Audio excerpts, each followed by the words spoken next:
नमस्ते बच्चों। पिछली क्लास में हमने मोमबत्ती के बारे में अध्ययन किया था। अब हम अध्ययन करेंगे कि ईंधन क्या है।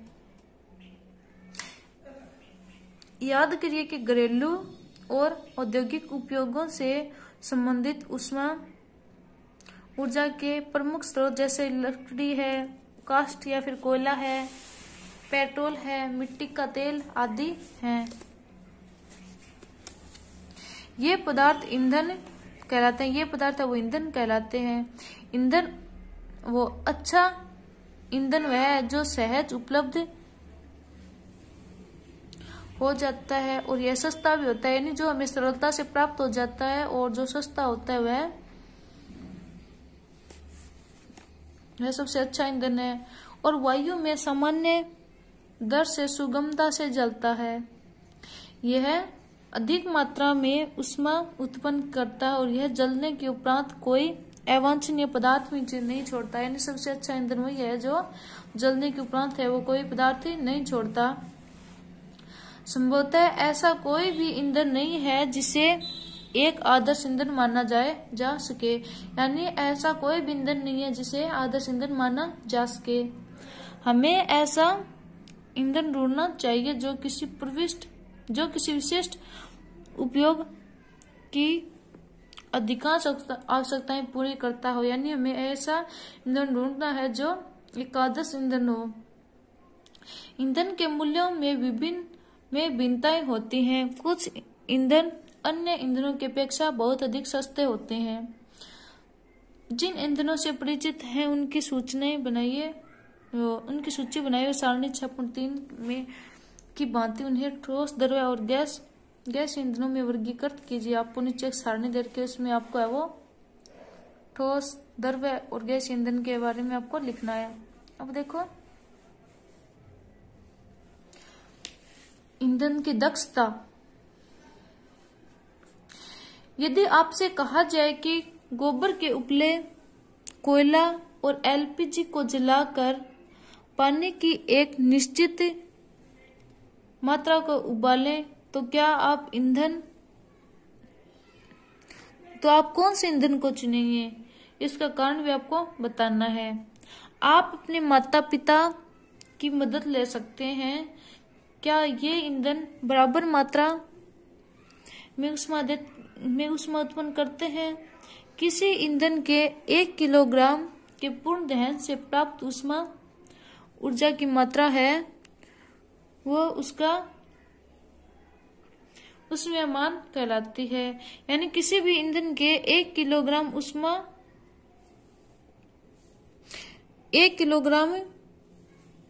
के किसी भी यानी कोई भी ईंधन है उसके 1 किलोग्राम पूर्ण दहन से जो प्राप्त होने वाली जो ऊष्मा है वो उसका ऊष्मायमान कहलाती है।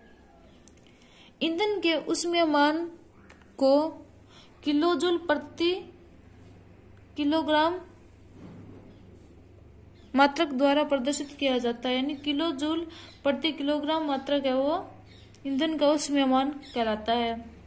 कुछ ईंधनों के ऊष्मायमान सारणी 6.4 में दिए गए हैं।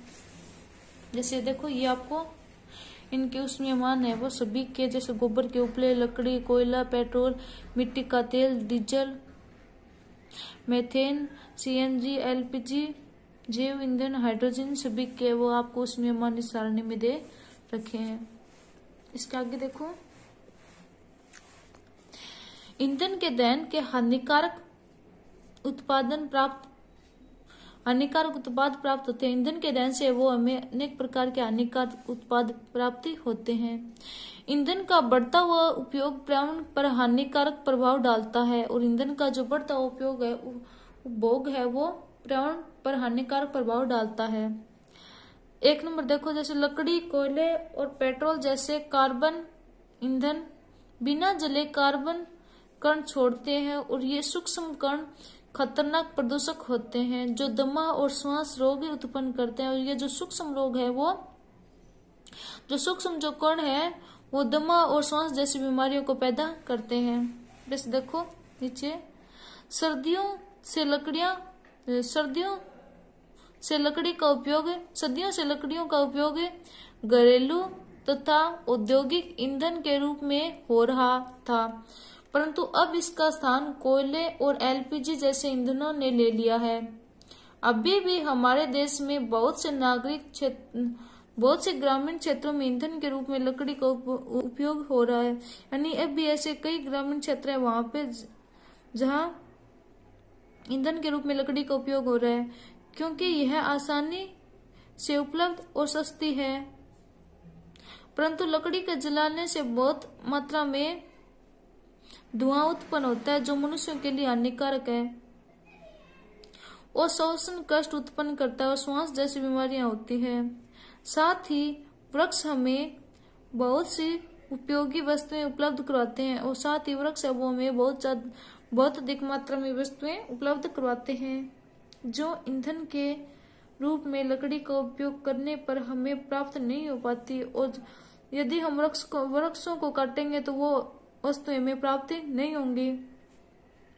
इसके अतिरिक्त वृक्षों की कटाई वनोन्मूलन का कारण भी बनाती हैं, जो प्राण के लिए हानिप्रद है, जो कि प्राण के लिए हानिकारक है, जैसा कि आपने कक्षा 7 में पढ़ा है। अब देखो बच्चों कारण नंबर 2, इन ईंधनों का अपूर्ण दहन कार्बन मोनोऑक्साइड गैस देता है। यह अत्यंत विषैली गैस है और बंद कमरे में कोयला जलाना खतरनाक होता है। उत्पन्न कार्बन मोनोऑक्साइड गैस से कमरे में सो रहे व्यक्तियों की मृत्यु भी हो सकती है, और जो कोयले से जो निकलने वाली जो हानिकारक गैस है जिसका नाम कार्बन मोनोऑक्साइड है, उससे यदि उन व्यक्तियों के संपर्क में यदि गैस हो जाए तो वहां पे जो व्यक्ति उनकी मृत्यु हो जाएगी। यह बहुत अधिक खतरनाक गैस है। इसलिए हमें सलाह दी जाती है कि हम उस कमरे में कभी न सोए जिसमें जलते या फिर सुलगते कोयले की आग हो। यानी इसलिए सभी को सलाह दी जाती है कि हम उस कमरे पे कभी ना सोए जहाँ पे कोयले या फिर जलते हुए कोयले की आग हो। अधिकांश ईंधनों के दहन से पर्यावरण में कार्बन डाइऑक्साइड गैस निकलती है। वायु में कार्बन डाइऑक्साइड गैस की अधिक मात्रा संभवतः विश्व उष्णन या फिर ग्लोबल वार्मिंग का कारण भी बन रही है, और जो कार्बन डाइऑक्साइड की जो गैस की अधिक मात्रा है वो ग्लोबल वार्मिंग का कारण भी बन रही है। पृथ्वी के वातावरण के तापमान में वृद्धि विश्व उष्णन कहलाती है। यानी पृथ्वी का जो तापमान है, पृथ्वी के जो वातावरण का तापमान है उसके बढ़ने को है वो विश्व उष्णन कहते हैं। अन्य बातों के साथ साथ इसमें हिमनद पिघलने लगता है, यानी जो बर्फ है वो पिघलने लगती है, जिससे समुद्र के जल स्तर भी बढ़ जाता है और तटीय क्षेत्र बाढ़ग्रस्त हो जाता है। और जो तटीय क्षेत्र है वो बाढ़ग्रस्त हो जाता है क्योंकि वहां पे जो समुद्र है उसका जल स्तर बढ़ जाता है। ऐसा भी संभव है कि निचले स्तर वाले तटीय क्षेत्र स्थायी रूप से जलमग्न हो जाए, और जो निचला जो तटीय क्षेत्र है वहां पे जो रहने वाले जो स्थायी रूप से जो रहने वाले जो जीव हैं और वहां पे जो उनका आवास है वो जलमग्न भी हो जाता है।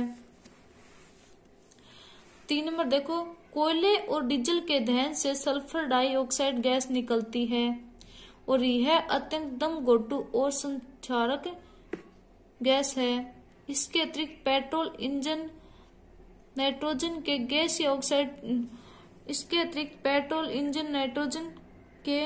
गैसीय ऑक्साइड्स होते हैं।